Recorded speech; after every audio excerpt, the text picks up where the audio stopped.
أما بعد مدحوينها دولة goboleedka koonfur galbeed Soomaaliya gudoomiye ku-xigeenka labaad ee baarlamaanka dowlad goboleedka koonfur galbeed Soomaaliya xubnaha golaha wasiirada xildhibaanada saraakiisha ciidamada iyo marti sharafta kale ee nala joogta bahda saxaafadda dhamaantiin waa idin salaamay assalaamu calaykum waraxmatullaahi wabarakaatuh mudan madaxweyne sharaf waxa inoo ah inaan kugu soo dhaweeyno magaalada Baydhabo adigii wafdigaagii oo muddo maalmaha ka maqnaa magaalada سفر شقة iyo cibaado intaba isugu jira ku maqnaa soo dhawaada mar labaad waan dareensanahay safar dheer inaad soo gasheen daal badan oo idinka muuqdo marka insha Allah wixii warbixin guud ah oo dhanka shaqada ku saabsan insha Allah markaad nasataan baan kala qaadan doonaa marka hadaladeeda waxaan ku koobay oo kaliya anoo ku hadlay dhammaan مسؤولينta hortaada fadhida maanta kugu soo dhaweysay garoonka anoo magacooda ku hadlayo waxaan ku leeyahay madaxweyne soo dhawaad بسم الله الرحمن الرحيم gudoomiyaha baarlamaanka gudoomiye ku-xigeenka wasiirada dowlad goboleedka koonfur galbeed xildhibaanada federaalka siyaasiyiinta saraakiisha amniga iyo mas-uuliyiinta kale oo ganacsatada leh oo inta nagu soo dhaweysay assalaamu calaykum waraxmatullaahi wabarakaatu bacda salaan waxaan aadi jirnay safar shaqo kan laakiin wuxuu ahaa safar cibaado cimradii baan u baxnay cibaadaan aadnay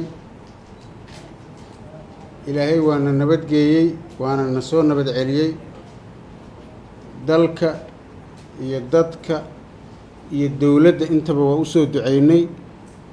madaxda dowladda oo mas-uuliyiinta oo xilalka hayo oo koonfur galbeed noocyadooda kala duwan oo dhanna waa u soo duceynay inuu ilaahay mas-uuliyadda iyo xilka ay hayaan uu ilaahay ku asturo uusan ku ceebeynin oo ugu horeeyo gudoomiyaha baarlamaanka iyo wasiirada iyo xildhibaanada iyo mas-uuliyiinta kale oo dhan oo reer koonfur galbeed iyo saraakiisha leh kulligiin waa idiin soo duceynay inuu ilaahay mas-uuliyadda aad dalkan iyo dadkaana u haysaan uu ilaahay inku hagaajiyo sida xaqa ah oo dalka iyo dadka u roon ilaahay ha naga aqbalo runtii waxaan inkaga mahad celinayaa muddadii aan maqnayn shaqadii fiicneyd oo aada qabateen taariikhda magaalada Baydhabo waxay noqotay iyo deegaanada koonfur galbeed oo dhan bishii Ramadaan nimankii sharwadayaalka ahaa ilaahay waa ka badbaadiyey ilaahay baa mahaddaas iskale laakiin mas-uuliyiintii shaqada gacanta ku hayay baa iskale gaar ahaan waxaan uga mahad celinaynaa ciidamada qalabka sido iyo taliyaalka ciidamada oo ka shaqeeyey in dadka reer koonfur galbeed ay nabad ku soomaan nabadna ku afuraan nabadna ku iidaan ilaahay mahaddiis waaye waxaan uga mahad celinaynaa intii ka shaqaysay oo dhan oo mas-uuliyiinta ahayd waana la soconnay waana ku mahadsantihiin bishii Ramadaan ilaahay baa mahaddiisay ahayd in magaalada Baydhabo aysan waxbana dhiba ka dhicin runtii waajibaad fiican oo la gutay bay ahayd waxaa jiro dad ayaga naftirkooda aanan sheegin oon u soo duceeyey oo iimaan laawayaal ahoo masiibada ummaddan habeen iyo maalin ka shaqaynayo wax social media la yidhaaha ku mashquulsan oo been sheegayo oo magaaladaas aa aragteen oo nabadda ah oo aan dhibka ka jirin oo wax is haystaan lahayn oo dowladnimada ka shaqaynaysa oo wanaagga ka shaqaynaysa habeen iyo maalin ayagiina dhex joogo oo nabad ku qabo oo dhibaato ka sheegayo oo social mediaha gelinhaya waa la gubtay iyo waa la damayda ku haya ayaga naftirkooda waa iloobay waa u soo duceeyey inuu ilaahay soo hanuuniyo iimaanka alla ku sugo oo masiibadan ay sheegayaan dalkan ma taalle oo ilaahay uu iimaankooda u sugo ayagana waa u soo duceynay magaalada waxaa ku soo bilaabatay dil xaq darro ah nabadgelyadii waa laga shaqeeyey laakiin waxaa muuqato in dilkii uu micno la-aan noqday. waa damiir xumo, waa dadnimo xumo, wax diinta islaamka ay ogoshahay ma aha, wax dowladdaannada ay ogoshahayna ma aha in nin muwaadin ahoo soomaaliyeed oo shaqaysanayo oo shaqadiisa haysto ninkii askariga ahaa oo la rabay inuu xaquuqdiisa ilaaliyo inuu dilo. waxaan aqbalayna ma aha, mana ogolaanayno. ninkii nin dilana waa la dilayaa, waa la tooganayaa asagana. mana ka ogolaanayno nin dambe noocuu raba ha ahaado inuu nin dilo. waxa loo taagan yahay oo ciidamada qalabka sida u taagan yihiin waxaa weeye inay shacabkaas badbaadiyaan oo ay ka badbaadiyaan dadka cadowga, laakiin inay ayaga kusoo noqdaan oo dilaan maaha.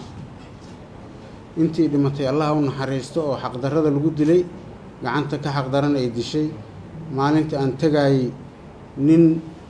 aan aada uga xumaaday oo runtii wax loo dulqaadan kara aan ahayn,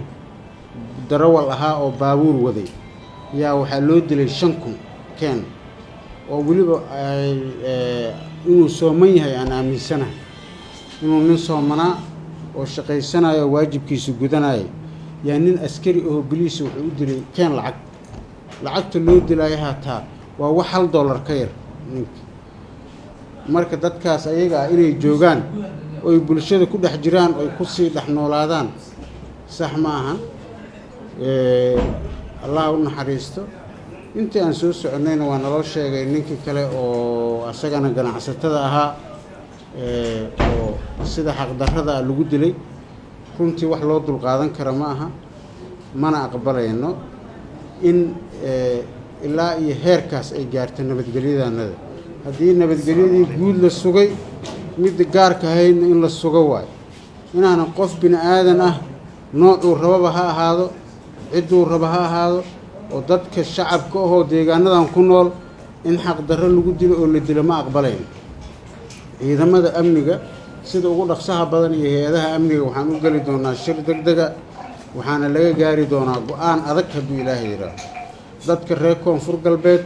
meel walba ay joogaan waxaan leeyahay dowladnimada iyo amniga iyo sharafta iyo karaamada adinkay idin anfacaysaa. nin been idiin sheegaayo oo dulmiilowa oo meel uu tagayo aan lahayn wax micnuhu in ku soo kordhinayo ma jirto. nabaddiina ilaashada, dowladnimadiina ilaashada, adinkaa iskale, adinkaa xaq u leh. waxaad xaq u leedihiin inaad nabad ku seexataan oo nabad ku soo kacdaan, waxbarasho heshaan. inta ummadda soomaaliyeed kale oo dhan ay haysato inaad heshaan baa xaq u leedihiin. annagana ilaahay hortiisa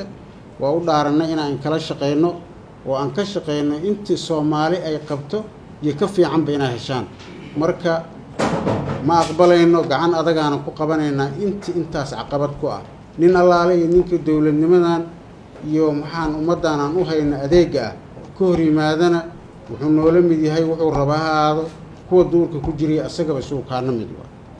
aada iyo aada u mahadsantihiin. mar labaad iyo mar saddexaad waxaan inkaga mahad celinayaa soo dhoweyntii qiimaha badnayd, ayadoo waqti kulayl badan ay tahay aadna soo dhoweyseen. aada ugu mahadsantihiin. insha allahu waxaa noo bilaabanayso fasaxyadii baa iska dhammaaday, iiddii iyo soonkii iyo waa iswarsan doonaa wixii shaqo ah si guud iyo si gaar ahaaneed iyo si gooni ahba waa isu warsan doonaa. kulligiin aada u mahadsantihiin.